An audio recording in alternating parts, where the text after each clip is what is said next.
ప్రమాదాలను నివారించేందుకు త్వరలో అత్యాధునిక టెక్నాలజీని అందుబాటులోకి తెస్తామని డీజీపీ సాంబశివరావు చెప్పారు. పశ్చిమ గోదావరి జిల్లా ఏలూరు ఎస్పీ కార్యాలయంలో ఉన్నతాధికారులతో సమీక్ష సమావేశం నిర్వహించారు ఆయన.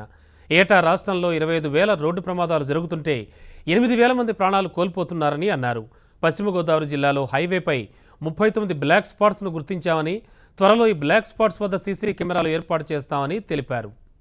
యాక్సిడెంట్స్ జరుగుతున్నాయి, ఎందుకు జరుగుతున్నాయి, మనం ఏమన్నా రోడ్ ఇంజనీరింగ్లో ఏమైనా ఇంటర్వెన్షన్ చేయొచ్చా, లేకపోతే మనం అది కాక ఇప్పుడు స్ట్రక్చరల్గా మనం రోడ్డు మార్చాలి, ఇప్పుడు మనకి సర్వీస్ లేన్స్ కావాలంటే ఓవర్ నైట్ వచ్చేటువంటిది కాదు, పోలీస్ పరంగా మనం ఏం చేయాలి అనేటువంటి అంశం మీద నేషనల్ హైవే వెస్ట్ గోదావరి జిల్లాలో 13 పోలీస్ స్టేషన్ లిమిట్స్లో ఉంది.